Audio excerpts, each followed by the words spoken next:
आणि Chhatrapati Shivaji, Atmanirbhar Bharat, organic farming, Veer Savarkar, self reliant Bharat, renewable energy, Netaji, flag point news. ఈ రోజున నేను మాట్లాడబోయే విషయం conic section, ellipse, orange revolution. విషయంలోకి వెళ్ళే ముందు ఒక 4-5 వీడియోస్ నేను ఒక సిక్కు మతంలో ఉన్నటువంటి కొన్ని లోపాలని, అంటే కొంతమంది ఖలిస్తానీవాదులు యొక్క వీళ్ళ గురించి మాట్లాడుతూ ఒక కంక్లూజన్ ఇవ్వడం జరిగింది. కాకపోతే కొన్ని, అంటే నేను ఇక్కడ రామాయణంలో ఈ రాముడు వనవాసం టైంలో 2 క్యారెక్టర్లు, శూర్పణఖ, మారీచుడు అనే 2 క్యారెక్టర్లు సీతాదేవిని అపహరించి రావణుడు తీసుకువెళ్ళిపోవడానికి సహకరించినవి అని చెప్పడం జరిగింది. ఇక్కడ సిక్కు మతం యొక్క పేరు ప్రతిష్టల్ని, ఒక ఖ్యాతిని, ఒక భారతదేశం ఎంతో గర్వించే ఒక మతం భారతదేశంలో అంతర్భాగం. ఈ మతాన్ని ప్రపంచవ్యాప్తంగా అప్రతిష్ట పాలు చేసే విధంగా మన దేశంలో 2 ఎగ్జిక్యూట్ చేశారు. ఒకళ్ళు మన్మోహన్ సింగ్ ప్రభుత్వాన్ని రిమోట్ కంట్రోల్తో నడుపుతూ మన దేశ ఆర్థిక వ్యవస్థని చిన్నాభిన్నం చేసినటువంటి ఒకళ్ళు శూర్పణఖ, 2 అన్నా హజారే ఉద్యమాన్ని హైజాక్ చేసి ఈ దేశంలో అవినీతిని రూపుమాపుతాను అని, అదే అవినీతి ఆరోపణలో కూరుకుపోయి 10 సంవత్సరాలు ఢిల్లీని పరిపాలించిన మాజీ సీఎం ఇక్కడ మారీచుడు. ఇతని వ్యక్తిత్వం అంతా 10 years మీరు స్టడీ చేస్తే మీకు తెలుస్తుంది. మాయా బంగారు లేడీ. ఇక్కడ మన దేశ అంతర్గత భద్రతకి పెను సవాలుగా ఇతని కొన్ని చర్యలు చెప్పుకోవచ్చు. ఇవి కొన్ని బయటికి రావు. ఈ 2 క్యారెక్టర్లే మనం సిక్కు మతానికి అప్రతిష్ట పాలు చేయడానికి ప్రపంచంలోని కొన్ని శక్తులు ప్లాన్ ఆఫ్ యాక్షన్ని ఎగ్జిక్యూట్ చేశారు వీళ్ళిద్దరూ.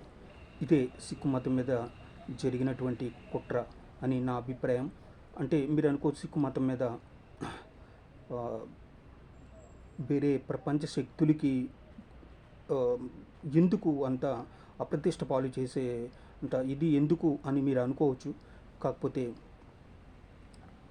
భారతదేశ సంస్కృతి సంప్రదాయాల్ని రక్షించడానికి కత్తిపట్టినటువంటి ఒక రక్షణ వ్యవస్థ సిక్కు మతం. ఈ సిక్కు మతాన్ని నాశనం చేస్తే భారత సంస్కృతి సంప్రదాయాలు క్రమేపీ నాశనమైపోతాయి అని సిక్కు మతం మీద అటాక్ జరిగింది. ఇది మీరు తెలుసుకోవాలి. అంటే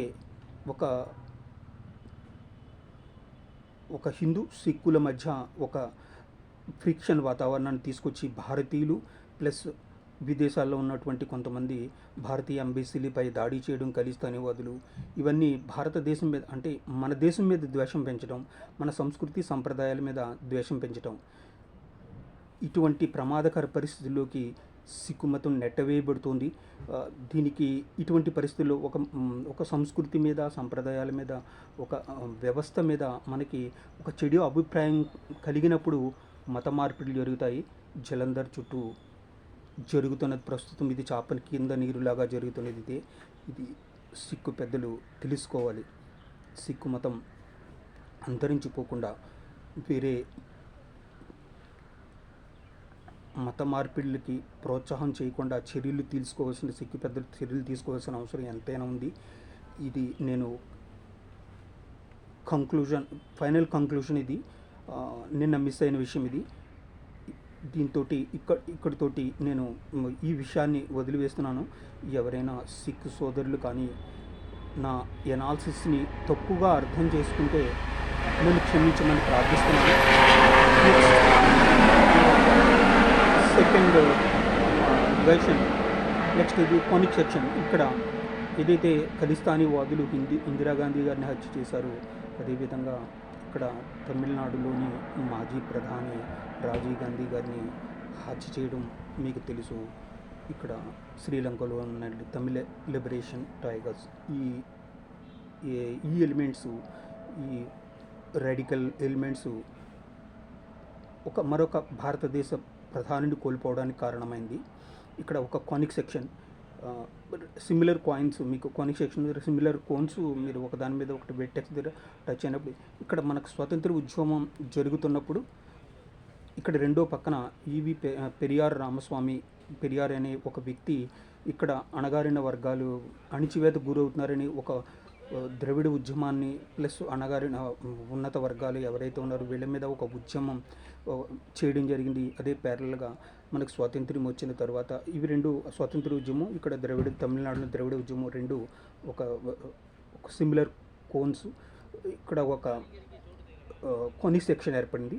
నెక్స్ట్ స్వాతంత్ర్యం వచ్చిన తర్వాత శ్రీలంకలో ఉన్నటువంటి తమిళ సోదరులు ఎవరైతే ఇక్కడి నుంచి వెళ్ళి అక్కడ ఉపాధి కోసం స్థిరపడ్డారో వీళ్ళని అణిచివేత గురి లిబరేషన్ ఎల్టీటీ ఏర్పడింది. ఇక్కడ తమిళనాడులో ఈ బ్రాహ్మణుల మీద దాడులు ఇవన్నీ ద్రవిడ ఉద్యమం పేరుతో అదే తమిళ భాష గురించి గొప్పతనం గురించి మాట్లాడుతూ మేము ఈ దేశంలో మేము ఒక సెపరేటు, మేము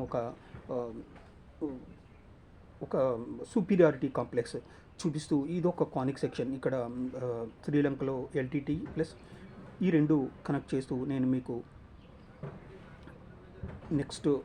నెక్స్ట్ వీడియో తెలియజేస్తాను. ఈ రోజుతోటి నేను నా యొక్క మెసేజ్ని ఆపివేస్తున్నాను. Thank you very much. నేను ఈ సబ్జెక్టుని నేను మొత్తం శ్రీరామనవమి వరకు తీసుకువెళ్ళదలుచుకున్నాను. అప్పటి వరకు నా మెసేజ్ కంటిన్యూ సీక్వెన్స్ వస్తుంది. దయచేసి అందరూ నా మెసేజ్లో ఉన్నటువంటి మంచిని తీసుకుని మన దేశం ముందుకు వెళ్ళడానికి కులమతాలకు అతీతంగా మన దేశ ఆర్థిక వ్యవస్థని మనం కలిసికట్టుగా తీసుకువెళ్ళవలసిన బాధ్యత మనందరిపైన ఉన్నది. దీనిలో ఉన్న సమాజంలో ఉన్నటువంటి ఇక్కడ భేదాభిప్రాయాలని తగ్గించి మనం కలిసికట్టుగా వికసిత్ భారత్ నరేంద్ర మోదీ గారి సంకల్పం ఏదైతే దీనికోసం మనం ప్రయత్నం చేయాలి. దీనికోసం దేశ ప్రజలందరూ కలిసి రావాలి. సమాజంలో ఒక మార్పు కోసం మాత్రమే నా ప్రయత్నం. ఈ ప్రయత్నంలో నేను చాలా ఆచితూచి మాట్లాడుతున్నాను. ఏమైనా తప్పు అనిపిస్తే క్షమించమని కోరుతూ ఈ రోజుకి సెలవు తీసుకుంటున్నాను. Thank you very much. Bharat మాతాకి జై.